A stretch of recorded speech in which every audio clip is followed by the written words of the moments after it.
Okay. Oh, I forgot to change the, thingy. Right.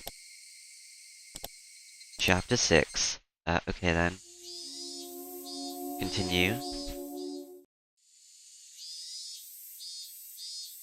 Is Hojo-san staying home today too? Furuya-san, do you know anything? Uh, uh, the teacher's voice wasn't critical, but Rika-chan hung her head, unable to answer, and I felt really bad for her. The teacher called Rika-chan up, and they had an exchange in hushed voices at the dais. Oh, okay. At first, Rika-chan said that Satoko's fever had gotten worse, but everyone in class knew it was a lie, because every day Rika-chan brought Satoko's bento with her. Satoko-chan, I wonder what happened. Don't ask me. I'm the one who wants to know most of all. It was already the third day since Satoko's first absence. Ever since then, I haven't felt good. Until just last Sunday, everything had been so much fun. So it's Wednesday, okay? I'd reached out to Satoko like a real older brother, and we spent that time quietly but warm and comfortable. So, why had it been suddenly been flipped over? The more I thought about it, the more I thought that the world had taken a turn for the worse ever since Ushi arrived. Thinking on it now, maybe the strange apparitions plaguing me the night before Ushi arrived has been a sign. Karuda Ushi, or the Shida-sama's servant. Shit, that's impossible. They can't decide Satoko because victim this year just because he showed up. It's also a slip up and I committed to cause us funny times to suddenly come to an end. Yes, it was the day before Ushi appeared. Shion, Mina, and Vina had spoken of the curse suddenly, Satoshi and his disappearance, and it was so sinister it gave me a bad premonition. Such a small thing was a slip-up that invited Orishida-sama's servant. It was absurd. I kept on groaning to myself that I would never accept it ever. I obviously wasn't the only one suppressing my feelings. Mina and Vina were too. Everyone in the class was doing it. Rika-chan knew something about Satoko's situation, but she wouldn't tell us. Rika-chan said come at you like a cat basking in the sun, but she was being unbelievably stubborn about this whole thing. She didn't want to tell us that wouldn't change no matter how many times we asked her. Everyone understood that, so nobody questioned her. If Rika-chan won't talk, then we just have to wait. And she might not be talking because it's something not worth saying. There's no persuasive power in reassurance given within an anxious space like that. Mian was being a tactian, and just looked up at the sky with a somehow annoyed expression. I couldn't tell if she was unhappy that Rika-chan wouldn't talk about it with her own friends, or if she was concerned over Satoko's well-being. And what about me? My anxiety was suffocating me day after day. If somebody else were looking at me, then maybe I'd look annoyed like Mion did. Tap tap. Someone tapped my shoulder. It was Tomitaka and Akama-kun. Ubada-san, do you have a minute? Did your ball get stuck again? You guys have to get it yourself this time. Don't rely on the older kids for everything. I didn't feel like going along with them, so I was a little unsympathetic with my response. We heard a little interesting rumor. A rumor? Yeah, I just thought it might have something to do with that. A rumor. About Satoko? They hadn't said that, but it didn't seem unrelated. They didn't want to talk about it in the classroom, so they put him behind the school building, lending further credence to that thought. The back of the school was damp and humid like always. The students didn't really come here because they wanted to. It might, however, have been the ideal location for trading rumors away from prying guys. Tomitaka-kun, Akama-kun, these rumors there about why Satoko is absent, right? We don't know if it has something to do with it, though. Or maybe, what on earth happened to Satoko? Is she sick? Or could she be, like, really sick or injured or something? No, actually, it's the opposite. I heard my grandma saying that she came to buy tofu at our shop yesterday. Oh, Tomitaka-kun's family runs a tofu shop, added Akama-kun. She went shopping? To buy some tofu? My voice sounded so stupefied, even I could tell. It was understandable. I was worried about what grave illness or injury she had, when the person herself had been out and about shopping for tofu. So how was she? Did she look okay? Was she wearing a mask like she was trying to get better? Or was she using crutches, or did she have bandages on her? There wasn't anything signs of sickness on her, but I should have felt relief that it wasn't an illness or injury, but my anxiety wasn't going away, because Tommy and Akamakun's expression weren't looking any better. She apparently came to buy one piece of soft tofu. My grandma said it was strange. Strange? Why? What's wrong with buying soft tofu? Irritated by how roundabout they were being, I had to desperately fight that irritation from creeping into my voice. Well, Hojo and Furudu live by themselves and they don't have much money, right? So they only ever buy the cheaper farmer kind of tofu. They never bought that soft kind. It's the most expensive thing there. Soft or hard they bought tofu, right? Maybe she just wanted to eat some great tofu or something. Well, maybe, but I know how transparent I sounded right then. This wasn't anything trivial. It was some kind of important clue.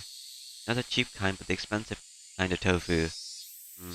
Shopping not in the evening after school, but in the middle of the day when it's not as cheap. I couldn't figure out what those meant. As I thought hard about it, took it his turn to speak. Me next. This is just a rumor, but apparently he's back. He? Who? Who's back?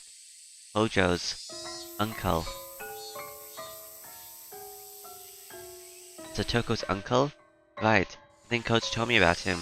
The aunt and uncle had taken them in after Satoko and Satoshi lost their parents in the accident. Hojo's uncle, they say he skipped town last year to get of Odashida-sama's curse. He's really scary and violent like a gang member.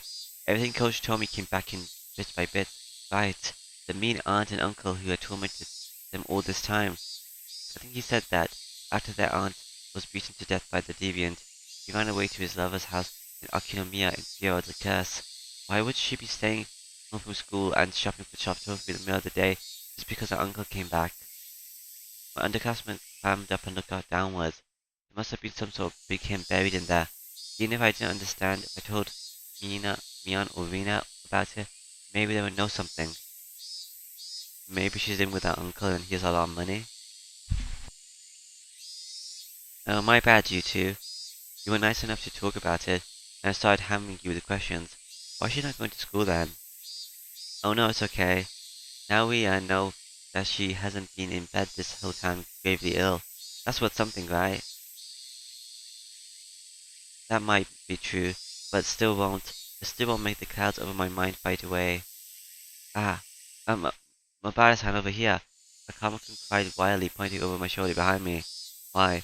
Startled, I turned around and way on the other side of the gate, I saw a figure trudging forward. Ah, oh, Satoko. It's Hojo. I burst into I ran faster than I could speak, so that as quickly as possible I could see with my own eyes that she was okay. Satoko. Satoko seemed taken aback by me shouting, running over to her. Oh, my, what is it, Kichi-san? You surprised me with all that yelling and running. Stupid, enough about me already. 3 days ago, what happened? I was so worried. Oh, what a worry wart. It was only 3 days. You're such a worry wart, Kichi-san. From listening to her, she seemed like a normal Satoko, but I could tell she was really acting strangely.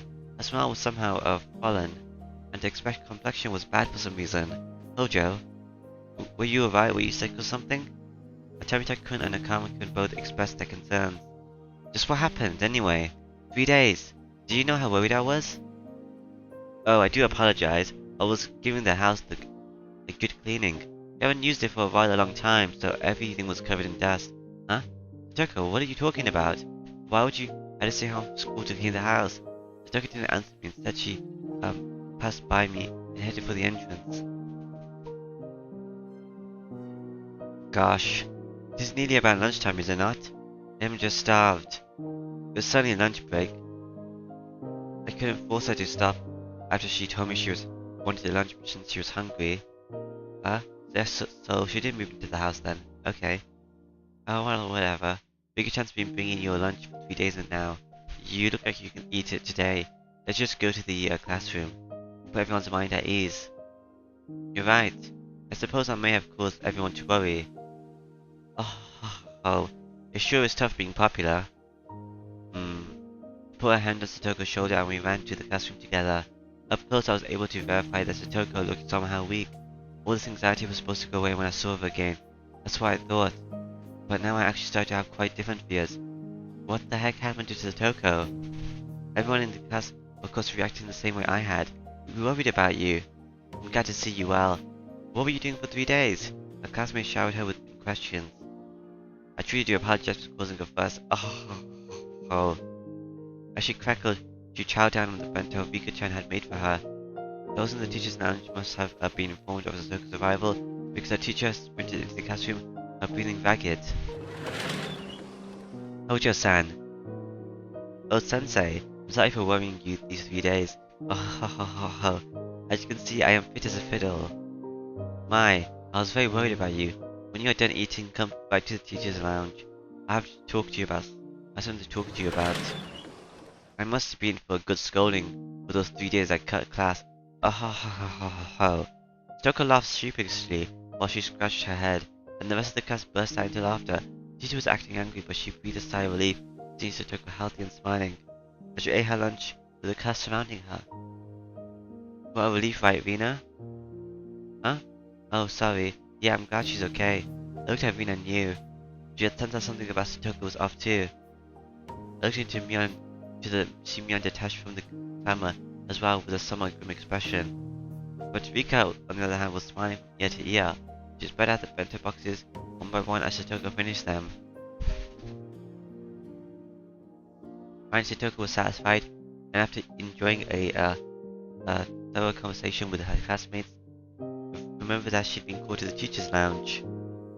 It's such a pain, but I think she'll be angry if I don't go. I'll go with you.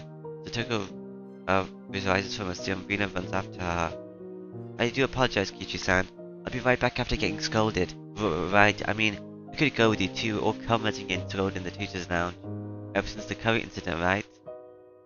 That won't be necessary. Kichi should mind the place while we're away. Rika's words were gentle, but the firm rejection was clear in her eyes. The two of them exited into the hallway, walking shoulder to shoulder. After seeing them off, the cast breathed a collective sigh of relief and broke apart and went back to their usual vague banter. We, however, couldn't go back to how we usually were.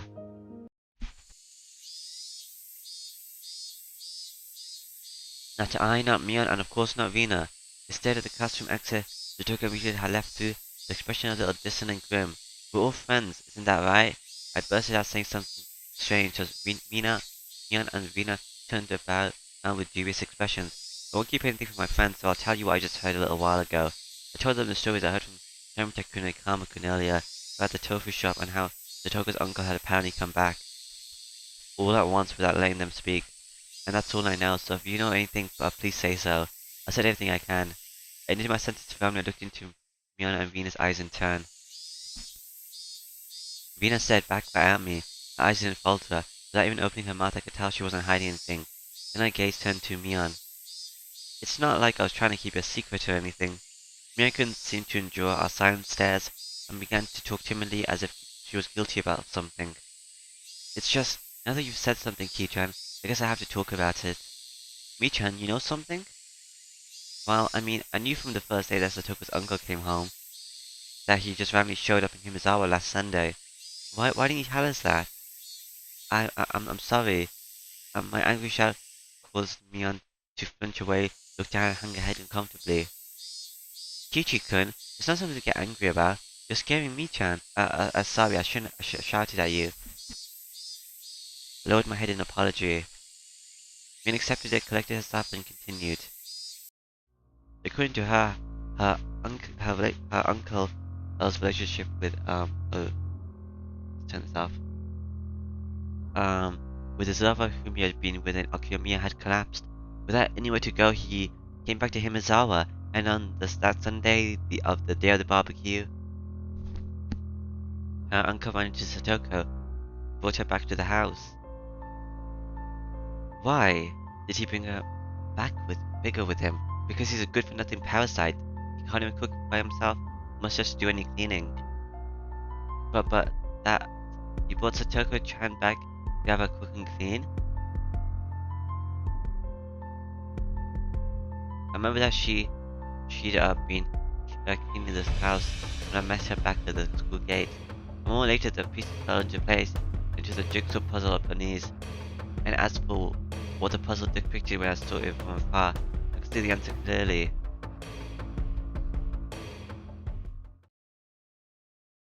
Satoko was locked up at the house and tormented into doing the housework. Those are the rumors.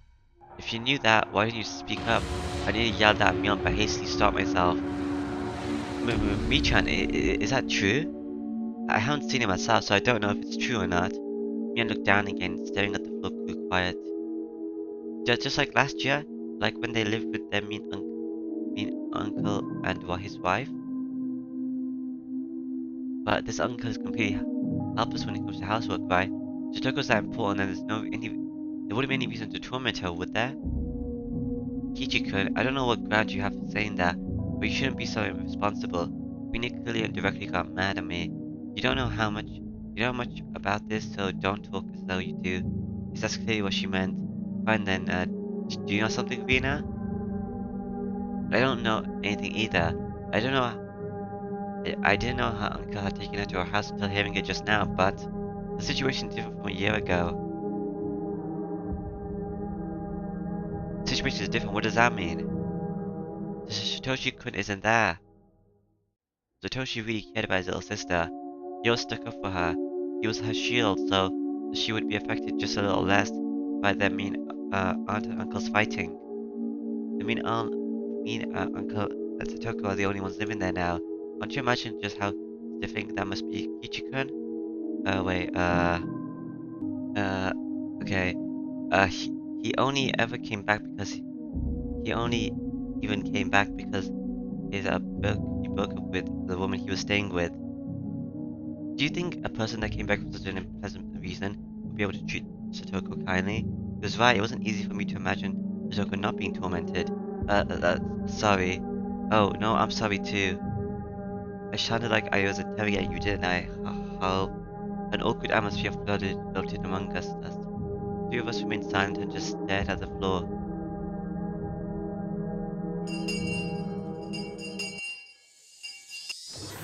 Finally, we heard the principal's bell ring. She came back with Satoko and Rika-chan at her side.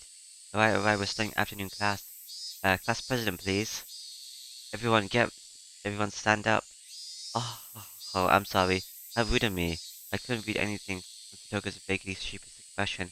But given the clouded look Miyako-chan was wearing behind her, it was tough to laugh off the, disquieting story I've heard from Neon.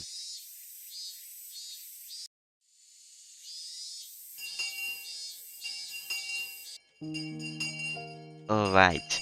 First time in a while everyone's been here. Let's all have a roaring good time with the whole club. Yeah, perfect. Indeed, in times like these, the best thing to do was obviously get rowdy and scheme against one another in a club activity. Just what I was waiting for. Hey, Satoko-chan, let's play. There was that game you liked, wasn't there? What was it again? It doesn't matter which one. Tell me. Tell me.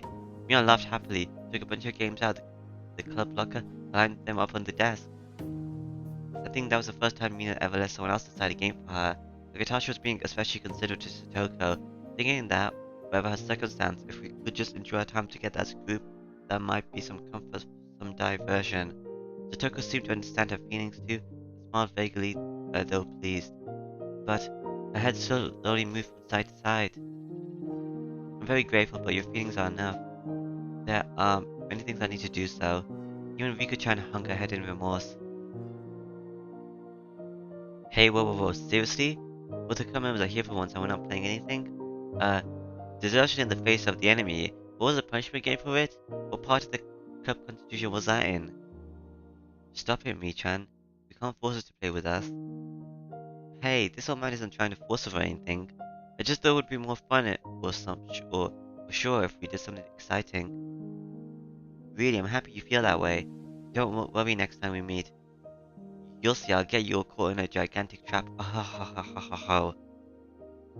Satoko, while insulting us, still said she couldn't participate in the club and apologized. She quickly put her things in her bag and parted out into the hallway, disappearing. What happened in the blink of an eye? Satoko. Rika-chan said lonesomely. as her friend hurried away home, unable to be part of club activities. Silence filled the classroom. Both the cheerful voices of our classmates in the schoolyard and the voices of the cicadas sounded like they were coming from some faraway land. This is boring. Silence was broken by Mion's bitterness as she began putting the games on the desk back into the locker. Everyone just stared absently at Satoko's desk, now empty. Da da da da. Now empty. Now empty. Okay. Rika-chan, maybe you could tell us about it now. Rina made as gentle as a smile as she could and spoke softly to Rika-chan. Even without hearing it from her, we pretty much knew the situation at this point. Satoko's uncle had broken up with his lover and came back to Himizawa. And he had taken Satoko back home and forced her to do all the housework. And that had been pretty rough on her. Thinking this was common knowledge to everyone, I escaped to the informed part. Is it really bad? Maybe Mion and Rina wanted to ask the same question. Nobody spoke, we all just waited for Rika-chan's reply. Rika-chan still didn't answer us. We were all hoping for her to say no, but her silence was a bad sign enough. Last year, was it? It was like this, both of her and Uncle got home, right? Yeah. At the time, they were mostly just being caught between their aunt and uncle fighting. One of the ways we helped was with the club, reducing the time at our home as much as we could, but he's making her do chores now, so she can't stay at school either. Shit. Satoko's not a slave. Who do you think you are, ignoring your inability to live properly and basically putting Satoko under house arrest? When you think about it, isn't this pretty strange? We need a lot of circumstantial evidence, but isn't this abuse? Can we notify the police or something? You're right. If we had evidence she was being abused, I think we can tell the police. And can't we talk to the welfare people about this? Rina and I kept saying police as though it were nothing, but Mion's response sounded like she thought we were a little naive. It's easy for you to say that. Have you thought about the risk of getting proof? What do you mean risk? I think it was 2 winters ago. We reported it to the children counseling center. We told them there was abuse happening and to do something right away. You did? What happened? The person came as soon as we called. She interviewed Satoshi what was going on, then their uncle and his wife too. I can understand asking Satoko and Satoshi, but wouldn't it be a good idea? But wouldn't it be not so good to talk to the aunt and uncle? They said they would base their judgment on what they heard from both sides. Great of them, wasn't it? So, what did they decide to do? Wait and see. What? What do you mean, wait and see? The uncle really studied up on his stuff. By law, you can't call it abuse unless someone admits to assault or child neglect.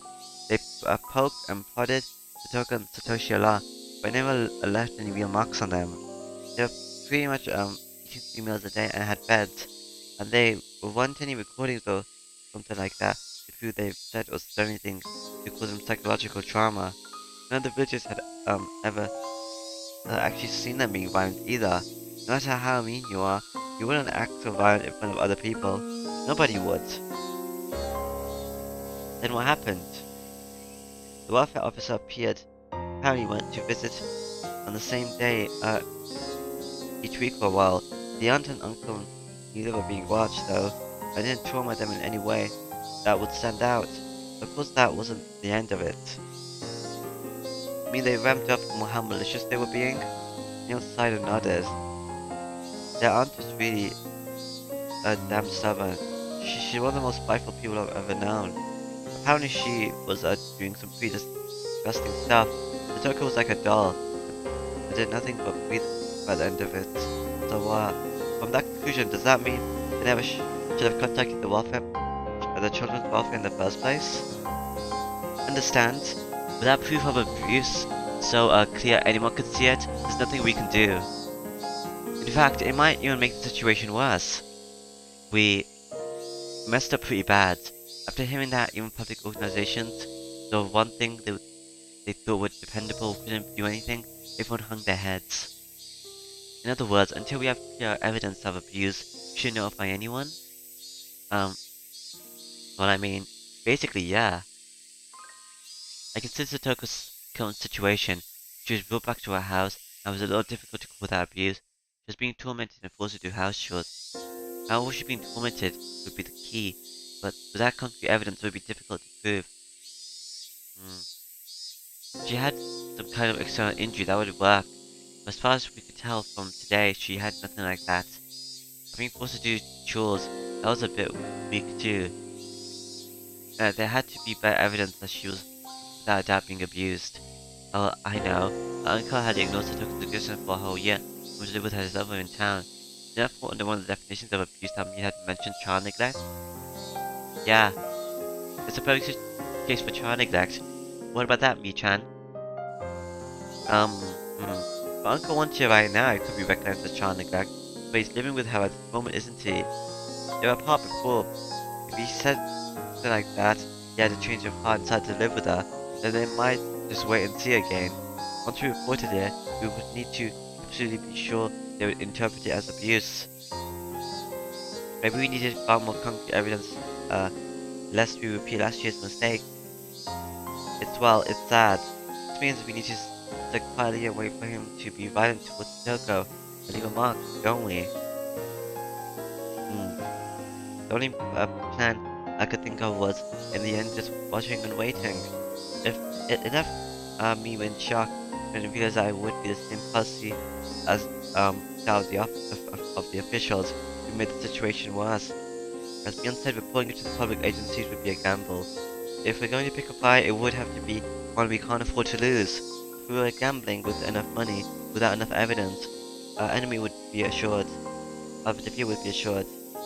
If we took the time to amass enough money that we could get, could be sure of victory, then that would mean pretending we didn't see Satoko a plight for a considerable amount of time.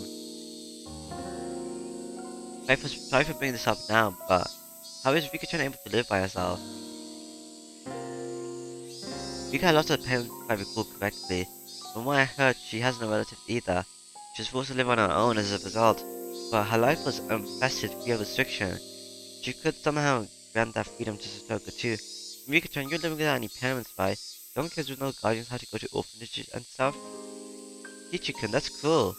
I'm not saying it to be mean, I only asked because I thought there might be a hint of saving Satoko. Rika-chan, sorry if I offended you.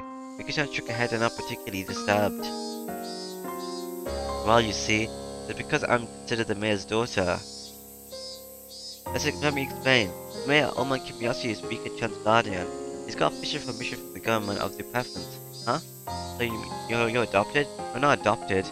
You'd be someone's guardian without being in the same family. Oh, I get it. Rika-chan lives by herself. By law, she's considered to live with the mayor, right? Yeah, basically, just that Rika-chan avoids being sent to an orphanage. Actually, it would be children and family services, not an orphanage. Meep. I don't understand the hard things, but anyway, she's right. Interesting, you should say that, Mian. You could be someone's guardian even if they're in another family. Then, should we have the mayor or someone else become Satoko's guardian if only on paper? Then she would have been in the same position as Rika-chan, and she could go back to her old life. Too bad it won't work. I mean, her uncle is supposedly her guardian, but wait a minute, you lost me there. What's a guardian exactly anyway? In legal terms, a guardian and a parent weren't necessarily synonymous. So, whoever was actually looking after her told me to consider her guardian, and her uncle isn't her guardian, he left Satoko by herself for so long. If he insists he's her guardian, then that's that. It's been a few days since Satoko was taken back to our house. Her uncle's been, paying for her meals since then, right? He still look after her, so he'd probably insist, and even though he abandoned her for a year, he'd already, looked after her for the whole year before that. But the mayor doesn't have that kind of history. So then, if both the, me and uncle and the mayor requested guardianship at the same time, the uncle would be more sensible. No, but we'd have a better chance. The term guardian refers to the person actually caring for her, right? The uncle actually has a bed and food for her, but the mayor would just have his name. It wouldn't even be a contest. Then shouldn't the mayor just start caring for her for real? We'd be a guardian name in reality if he did. We just need to shout to Satoko that might lead to our uncle being desperate to take her back, but we'll suddenly refuse him. It won't be that easy. Satoko is growing charge, you know. It's not like giving someone a cat. You're asking him to care for then Coach. What about Coach? Coach, I don't know, he's got a lot of money, right? He even said it himself. Even though he's not feeling fine, Coach could become a guardian. He would be good taking care of her. Just stop that. Stop thinking about Satoko like a pet. What you're doing is pushing her onto someone else. You need to take this more seriously. About how much responsibility it is to care for another human being. Did you ask him? Did you get an actual promise from him? He would take Satoko into his care? And then, no, I didn't, but Coach, he definitely would say yes. Ah, well, fine. Even considering the zero possibility of Coach saying it, then what? It still wouldn't work. He couldn't become his guardian all by himself. Ugh, that's right. Coach didn't say himself. Didn't he say himself he was alone so he couldn't do it? Shit, what the hell? Why is being single so much of a disadvantage in this society? Then, what you could do is marry into a wealthy family, couldn't you? Is there anyone that wealthy in Himizawa? I'm not sure. See? It's not simple. It's hard to adopt someone, and you can't go to thinking to push a tugger into someone else just for a while. You're being naive, Kichi-chan. Shit, damn it, what the hell? I'm desperately thinking of how to save Satoko. All you're saying is no. Don't you care about Satoko at all? Are you worried about your friend one bit? What do you have to say for yourself? That's, I didn't mean that. But it just won't be that easy, and it's not that easy. It's not that difficult a problem. We just need to have rich people look after Satoko for a while, that's all. Right, what about your family, Mion? You also brag about how great a big is one of the three, don't you? From what you've said, you must live in a gigantic house. From my house? No, that won't happen. My grandma would never allow it. Then what about your relatives in Akinomiya? From what I heard, they're living in luxury by themselves. There's plenty of shops your relatives managing account too. Your family are basically millionaires, aren't they? No, that won't work. Going to Akinomiya is even more out of the question. My father, he would never let it happen. Hey. Normally you would act like some high and mighty bigwig, and now you're being all spineless. What the hell? Are you just going to sit by and watch Satoko suffer? That's no, I don't. I mean, I want to help her, but as much as you. But that's different. That's a different story. How is it a different story? How can you be so cold-hearted? Your friend is in trouble. What? What are you if you don't rescue her? You're our president, our club president. Save her. Save her from this crisis. If you don't save her right now, you're not a friend. You're not a human. I don't know if you have any humanity left in you. Are you listening to me, Mion? My emotions all exploded out to me, and I didn't even give her a chance to say anything in response. I just wanted to make Mion agree with me, even if I had to force her. If she did, Satoko's problems would be solved. If pushing her would be solve the issue, then I'd push her as much as I needed to. Why aren't you saying anything anymore? I'm asking you, asshole. Well, say something, Mion Shinozaki. Me? Me? Mia looked down with a grim face and began sobbing. Her hands were clenched into a trembling fist, and she rubbed her eyes. Was that actually said that mean? This isn't the time to cry, man. We're in the gambling room now, and we had something to save. We have to do something to save Satoko.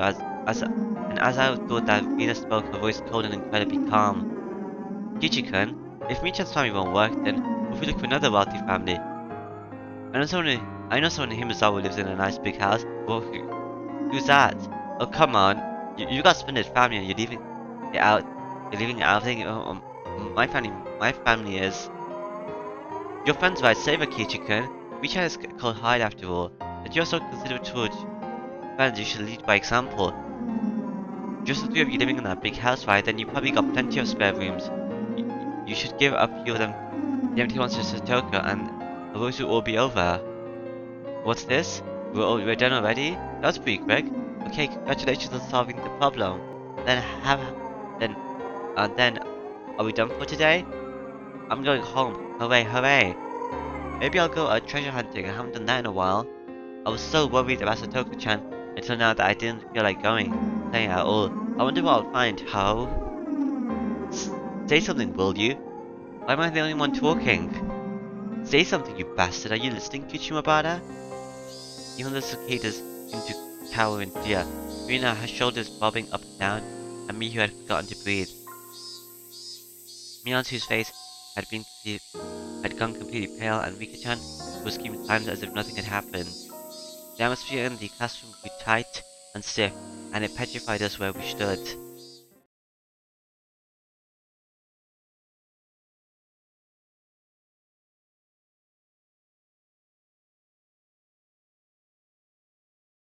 The sound of the chair as Rina sat back after having stood up finally allowed everyone present to take a breath.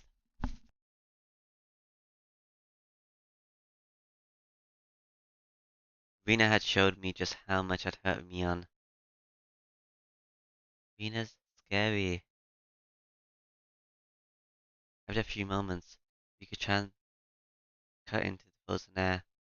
Yeah, I'm sorry. Sorry, Rika-chan. Michan, I'm sorry to you too. I don't have to apologize to you, do I, Kichiken? Yeah, I'm sorry. I'm sorry for being so unreasonable. Were you saying all that to me before? You said you were glaring at Michan, so I totally thought you were talking to her. Rina had such strength that you wouldn't have imagined it normally. But all I did was sprout terrible things as a wave of violent fury passed over me. I couldn't contend with her. Yeah, I'm sorry, I lost my cool. Come to think of it, I didn't understand why I had gotten me that riled up. I thought myself as Satoko's nini, so I only had good intentions. That I thought about it a little harder than anyone else, and yet, um, it's okay. You're bumming with everything you had, and but all I was saying was that nothing would work, so I'm sorry. But there's something wrong too. She rubbed away her tears at the corner of her eyes with her fist and apologized as well. We bowed our heads to each other and looked down without glancing at the other.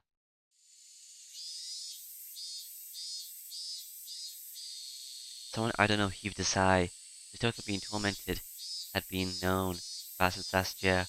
How had the tragedy back then saved Satoko? How had they brought it to an end? Right. In the end, nobody could do anything. All they could do was bear it patiently and wait for those agonizing days to end. That's right. Only one end to those terrible days was some crazy drunk nobody knew. On the night of the West Nagashi last year, the meat aunt had been beaten to death, but it hadn't been done to save Satoko Satoshi. Right, it really was just a coincidence. Satoko's friends needed to do something, but most of all could do nothing. The incident may have been a tragic one, but from Satoko's viewpoint, there's nothing less than a miracle. Yes, a miracle. A miracle that you're going to be waiting for. Is waiting all we can do? Not enough evidence for abuse for something that minor.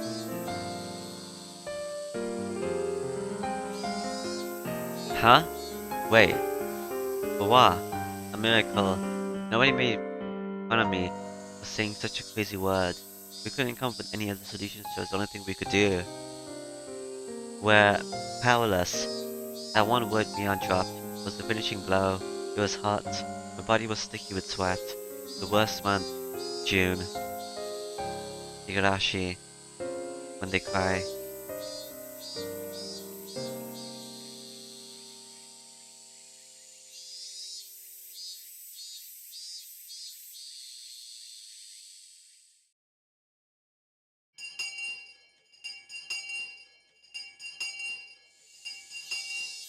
I walked forward quite a ways, then turned 8 where the rice field ended. Turned right, not 8.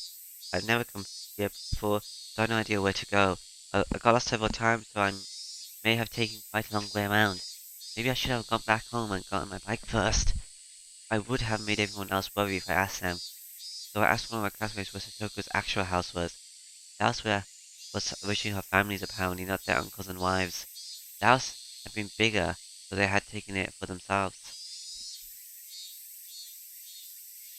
Right here, several houses all in a line. Over there, I was just visiting Satoko's house, but didn't particularly intend to meet her there. I didn't mean to spy on the enemy, a mean uncle either. Maybe I just wanted to be a little closer to her as her Nini. Pretty words, but I didn't know if they were true. If what Taritaka ever said was right, it'd be this house. When I recognized my feet grew heavy. What did I come here for? The motive for coming here was absurd. When Mion had said at the end that we were powerless, it made me so sort of frustrated. I just wanted to do something, anything other than waste the days away praying for a miracle. That's what made me came here. But that was all. You and I were to witness even if I was to witness how Uncle actually tormented Satoko, what could I do? Would I act like a comic book hero and punch the guy in the face, take Satoko away with me, and then live together somewhere far away? That was ridiculous. I'm powerless. The cicadas' voices raised in chorus. It sounded like they were scoffing at me, as they were saying that if I couldn't do anything, then wouldn't do anything, then I should just go back home. I heard a car approaching, so I got out of its way, but the car stopped right behind me, its horn honking shortly once. Annoyed hadn't I gone out of its way, I looked back behind me, and a familiar face was looking at me out of the driver's seat window. Coach? Hello, Mabata-san. How unexpected to meet you all the way out here. Do you live nearby? Me being here wasn't normal. Just as I considered somehow giving him the slip, I noticed Satoko sitting in the passenger seat. This is Satoko got out of the car and began loading a load of groceries from the truck. I happened to run into Coach on my way back from shopping. He said he'd bring me home, so I accepted his offer. She wouldn't have been able to carry all those groceries on her bike. As Coach spoke, he pulled Satoko's bike from out of the back seat where they put it. The grocery bags were big and they were full of them. They all seemed to be packed full and pretty heavy. Those bags, 7 Market? Hey, isn't that a little far to go by bicycle? I looked at the bags and saw they were filled with the brim with sake bottles, snacks you would eat with sake, and boxes of cigarettes. Their weight was one thing, but the contents was nothing less than luxury items. I made it think to Coach. He helped me out. It was a little difficult going up those hills. Suzuko gave Coach a smile filled with gratitude. It was incredibly awkward and even heart-wrenching. Satoko, those groceries aren't for dinner tonight, are they? Of course not. I do not drink sake and I hate snacks. Of course I don't smoke either. He made Satoko go to a distant store by herself on her bike so she could buy dumb shit like that. What was the uncle doing right now anyway? He must be working up a good sweat at this very moment if he needed Satoko. She needs to send Satoko out by herself, right? If not, then how much? How much did Satoko suffer for no reason? I hadn't intended to voice my feelings, but they made its way onto my face. Coach might have noticed because he clapped me on the shoulder. But then one of their house windows clattered open, and the face of a vulgar man, the very sight of which made me avert my eyes, emerged from within it. There was no self-introduction necessary. Wake-up told me this was Satoko's uncle in question. First thing out of his mouth should have been, was a gratitude for Satoko. Satoko? You left the heat with the dark on. When you left, you half-wit. I'm sorry, but you told me to go right away. You idiot. All that viewing I did for nothing, idiot. I'm sorry. Satoko miserably apologized over and over, banging her head again and again. She could be perfectly described as a small animal. I had no idea what was happening. Satoko finished shopping for all this heavy stuff that wasn't even for dinner. She only managed to come here because she ran into Coach, and he drove her home. If she hadn't found him, she was sure she'll be all by herself, panting and moaning, pedaling her bike up that steep hill. What was with those words, those horrible sleazy words they said to Satoko? In what country's dictionary did it tell him to say such things? To a young girl who just finished shopping. My anger, of course, wouldn't reach him. Uncle displayed no interest in me, instead shouting at Coach. Oh, if it isn't Dr. Ivy, hello, hello. Why don't you come inside too? We're in the last round, so if you can get in right away, 100 yen per 1,000 points and anything goes. No, I'll pass, thank you. I ran into Satoko and gave her a lift is all. I'll be leaving now. Ah, nah. Come play around. You got a lot of money, yeah? Da ha ha ha ha ha ha. I didn't understand what her uncle and coach were talking about. I knew one thing for sure. None of what he said had been to thank Satoko in any way. Satoko, could you bring us the damn snacks?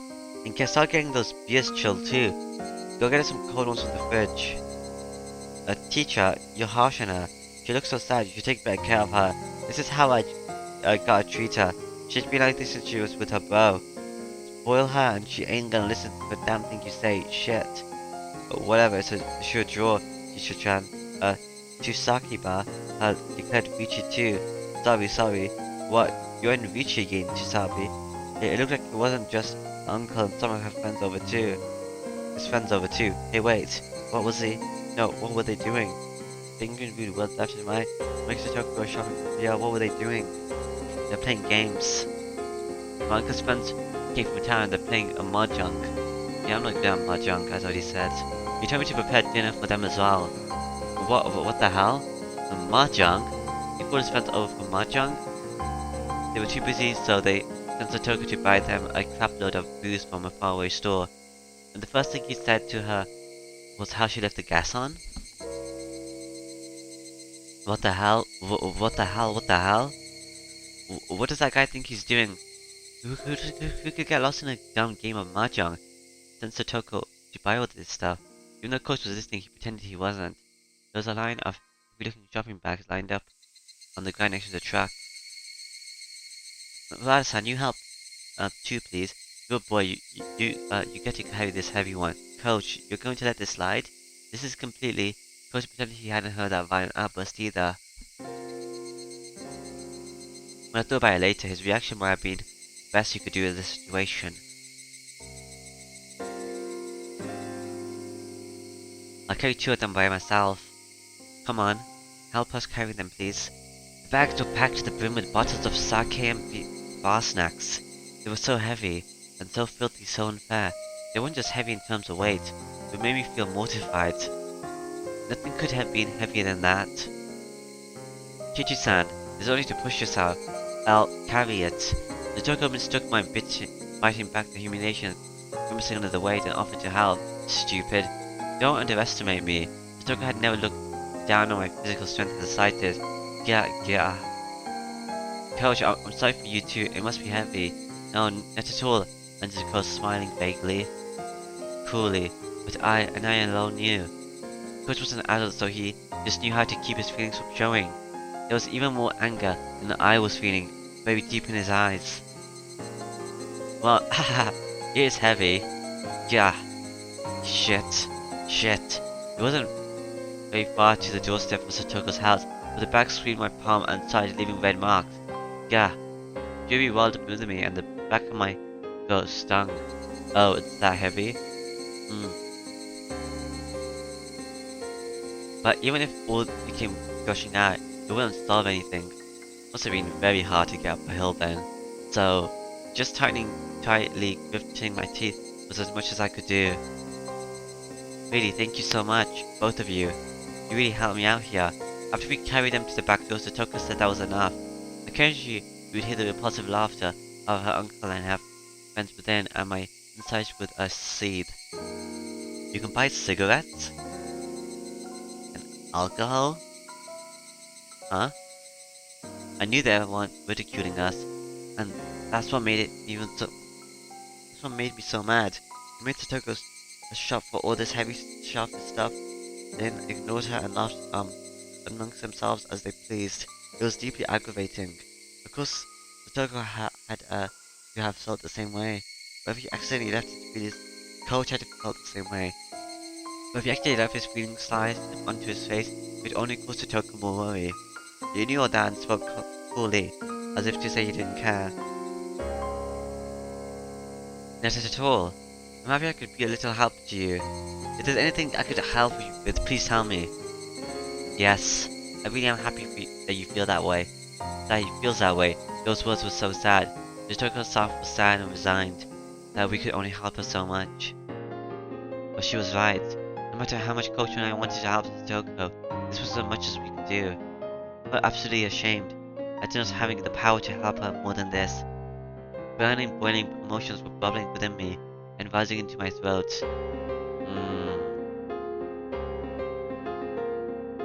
Ha. How's Satoko gonna kill me? And she's like, acting this submissively already. I don't know. Cause like, Rina killed me in the last one, right? The first one, right? Then Mian killed me in the second one. I guess it was Rina and Mian in the first one, but it was mostly Rina. It was Rina chasing me through the woods with an axe. That was more impactful than knowing that poison thingy. And rising into my throat, trembling all over, I almost cried. Tried to cry from my fury. Me too, if there's anything I can do, I'll help you whenever you need. So hang in there. I wanted to at least give her those try words saying I would help whenever she wanted. Yes, thank you very much. I'm happy just that you came all the way when you didn't need to. Toka seemed to have guessed what I was doing in a place like this. My house was in the opposite direction from school. Alright, you should get going. They're drunk right now, so there's no telling when they'll get mad at you for. She felt guilty getting us involved. How did we help her? Because she wanted to be the only one to suffer this misfortune. That's how it looked like and it hurt. I handed my supermarket bag over to Satoko. Then noticed on the back of Satoko's hand was something that looked like a bruise. Hey Satoko, what the heck is that bruise? I knew as much as anyone how transparent that sounded. I didn't need to hear from Satoko to how the bruise came to be. I just slipped on the stairs and it hit a little. Please pay no mind. You're lying. Coach nudged me in the back, and then he put his index finger to his mouth to chide me for being so loud. Really, thank you so much. Until tomorrow, I hope we can see each other at school. No, that's not what I'm talking about. I asked you how you got that bruise on your hand. Then the evening glow finally got to a point where I could see the over-concealed oval shape bruise and tracing of swelling on her neck and her legs, and other places too. I fell down the stairs. Oh, the very moment my violent rampaging moments, emotions were about to burst the way out of my throat. I had my mouth being tight and clamped down on. Coach was pressing down on my mouth from behind, wrapping around me tightly with his arms. Because of that, I couldn't say anything. I could only groan, which I did. That was all I could do. I needed to expel all the magma sink deep within me, because otherwise I would surely explode into a million pieces that very moment. So I groaned and I groaned, my mouth, my whole body, while heat fell into drops from my eyes. I groaned and I groaned to the point of exhaustion.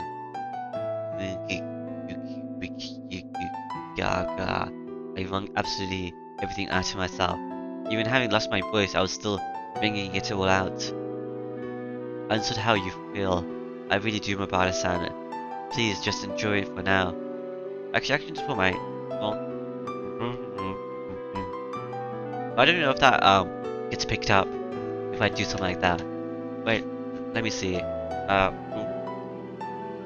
It doesn't get picked up if I do it like that. Okay. Please just enjoy it for now.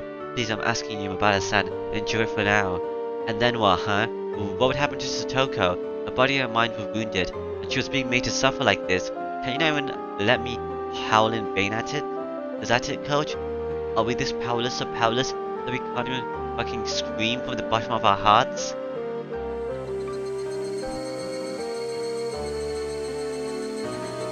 The voice of the Higurashi made me calm down. I didn't know how long it had been. Satoko abruptly gave a slight bow. Thank you very much, Kyuchi-san. Satoko. You looked a lot like my real Nini just now. My real Nini may not be here anymore, but I have another Nini named Kyuchi-san. Yeah, you got her. I'm your Nini, and when you're in pain, I'll help you no matter what. Your Nini will rescue you for sure. Satoko Hojo, you fucking idiot. If not now, then when? Satoko, she's never been in more pain in her life. If Nini doesn't come to save her now, then when will he? Why did you run away? Why did you abandon her? Why did you leave Satoko behind? You don't have any right to call yourself Satoko's Nini. I won't run away, huh? I definitely won't run away.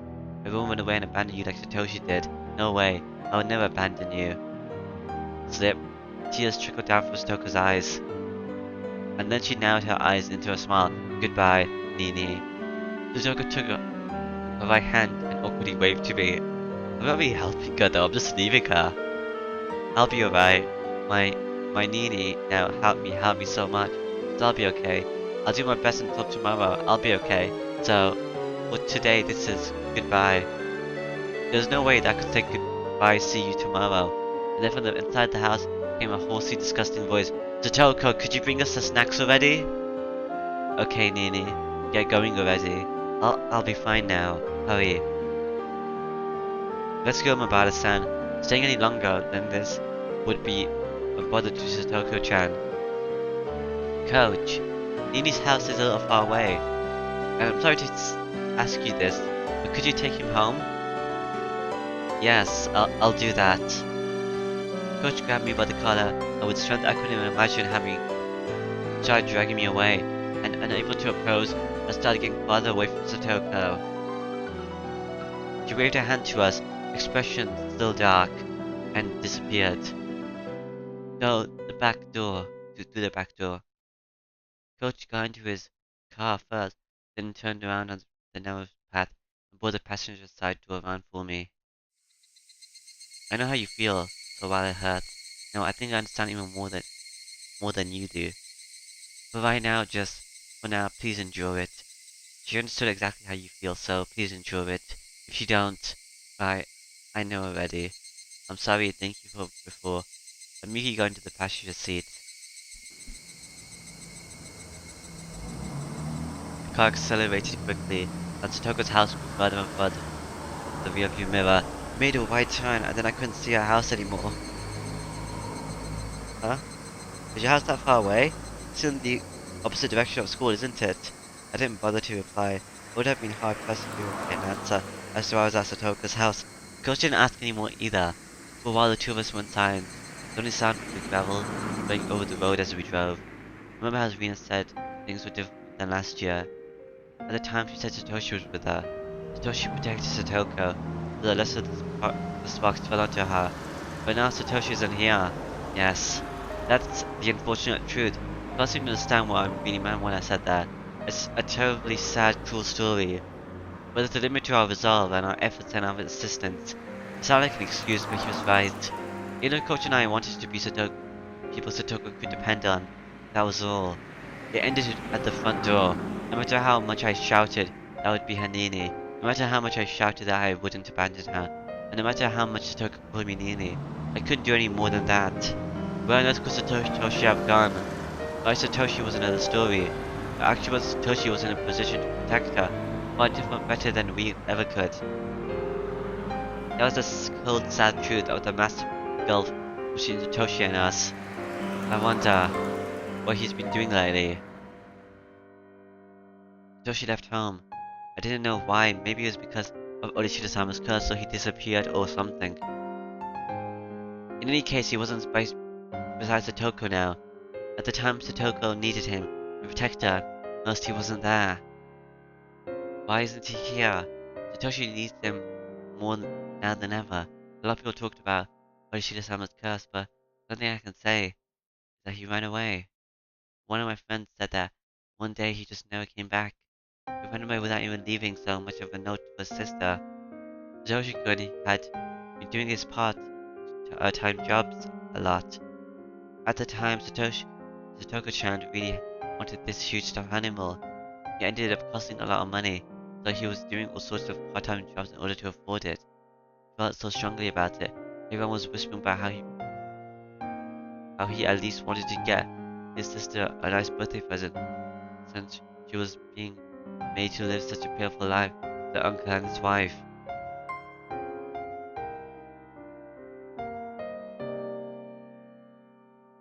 In the end, he didn't use savings for a birthday present for Satoko. Satoko disappeared and no, Satoshi disappeared and the police looked for him long and hard. They found out Satoshi couldn't had to withdraw all his savings himself on the day he left. After checking all over, they began to think that maybe he used his savings to go to Tokyo. Tokyo? For what? Again, all I could say was that he ran away. He saved up all that money so he could run away? He was that selfish. But how could he just leave Satoko behind? He was gonna run away. He should have brought Satoko with him. Even our coach was still calm. He wasn't trying to pour oil onto the fire on my anger at all. He just waited until my anger naturally subsided. I listened to the growl being crushed under the wheels for a little. The coach spoke abruptly. Please understand. Satoko left behind, arrived at the same conclusion. I'm a burden on my brother, and that's why he abandoned me. He didn't take her with him when he left. How terrible must Satoko have felt being betrayed by the brother she loved so much. But Satoko-chan was a very strong person. Of course she had the support of her close friends too, but that was how she regained a smile.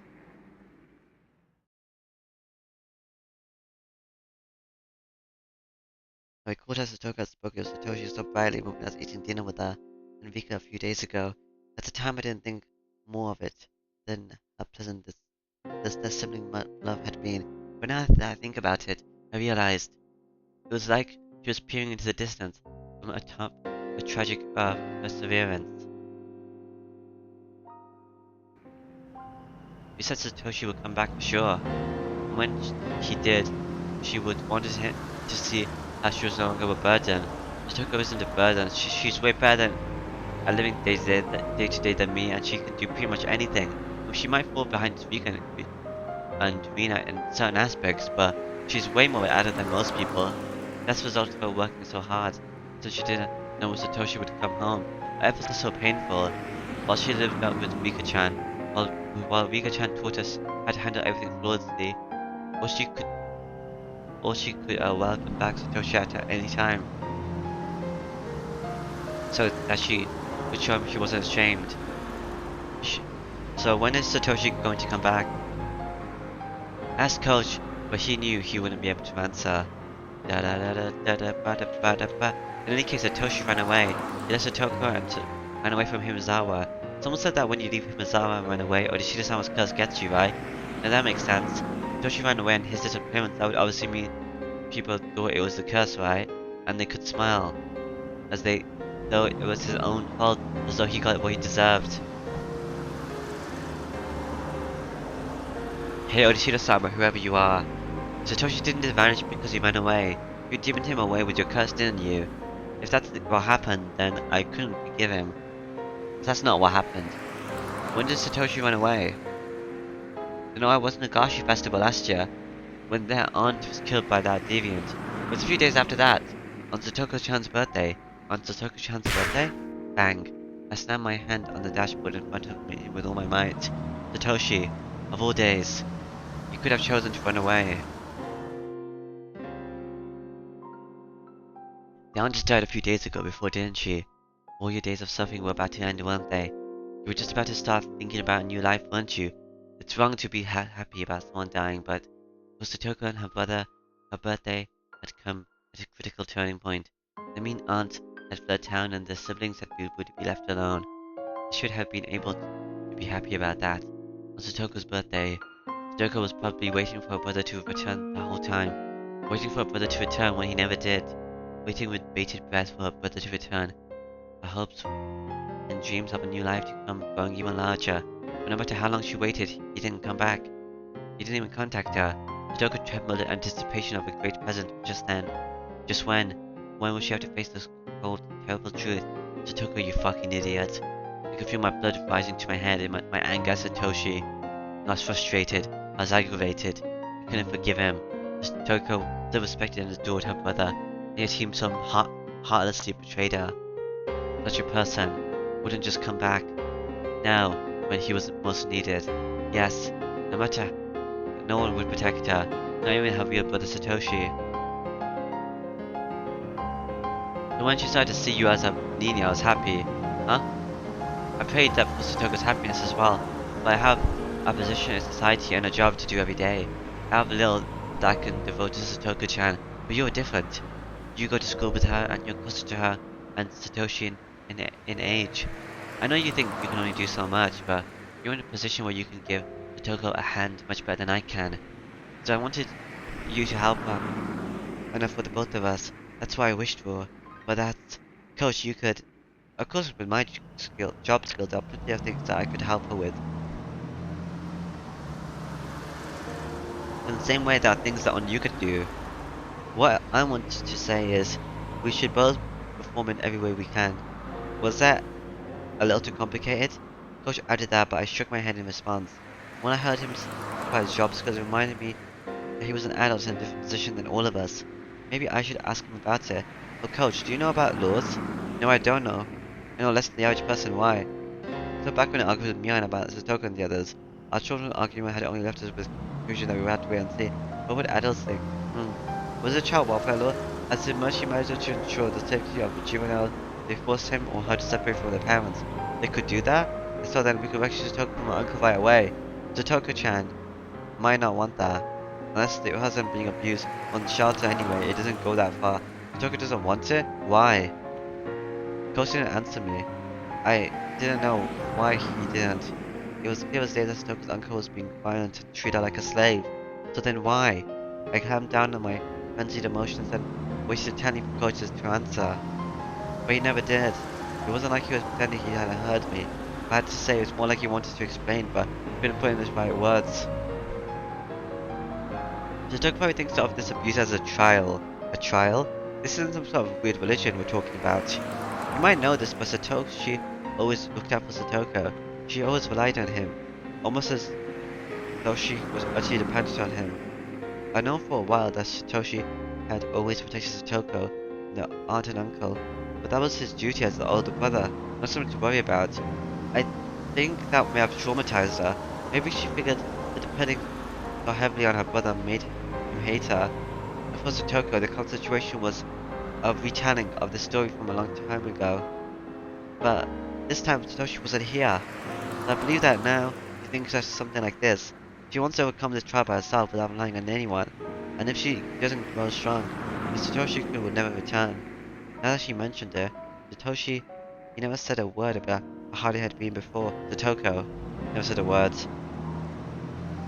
I figured she should be grand not to talk about it, but I talked with everyone and we were wondering if we should report it to the child counseling office. I have heard that a social worker was visiting Satoko last year. Yes. In the end, they decided to wait and see, as though maybe that made her trauma even more. That was apparently Satoko's trying to report it to herself. And as a result, the abuse worsened, but was kept just out of sight. She was even under even more torment, and the burden on Satoshi-kun for protecting her rose considerably. Plus, could Satoko? She wouldn't be thinking it's her fault for reporting it, would she? Rose nodded quietly. Satoko-chan would probably even either hate it if you suggest going the use of great courage and say you didn't need to. And even if she reported it in secret, she probably insisted to the social worker that she never really wasn't being abused. Satoko always acted tough and didn't readily admit defeat, so I can imagine that easily. And there are strict limitations on this emergency measure. The child counsel center needs permission from the court and from the concerned party. If abuse was known for the public, they would also be shot to her, even if she denied it. For Satoko-chan, that would probably mean losing. This isn't about winning or losing, it's real life. Satoko-chan series second topic. After they placed her under their protection, they would send her to a child institution or the like. And she would basically be living there, so it would be moving away. And when the change in residents would come changing school too, that changing schools. It has to be done. That's what it means to keep her safe. Satoko-chan understands all those things. All the more reasons for her not to want it. Why? Because Satoko-chan's reason for living was to wait at the house for Satoshi-kun to return. But she was a husk, an empty shell of after being abandoned by her brother. How did she find a reason to live? By looking at it from Satoko's point of view rather than your own. I felt like he was trying to confuse me with that hard to understand roundabout way of talking so unique to adults. The point was that I couldn't do anything about Satoko wanting to stay in that house, and that I should watch until she gives in. In the end, no matter what I said, Coach was saying to wait and see. I don't understand. What? If I feel that Satoko is in real danger, I'll report it without anyone's opinion. She might not be happy with the results, and she might hate me for it, but I believe that will ultimately bring Satoko's happiness.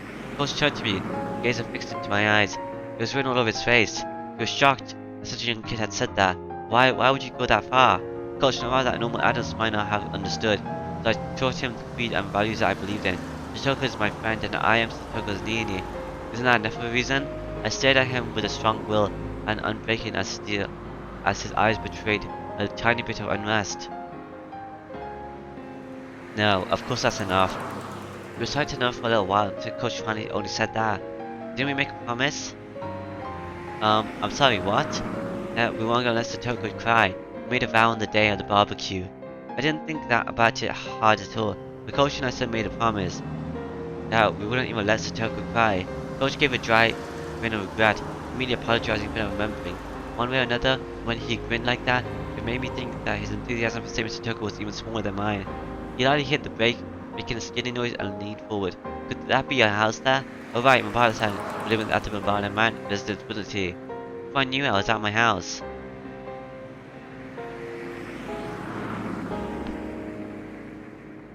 Higurashi. When they cry.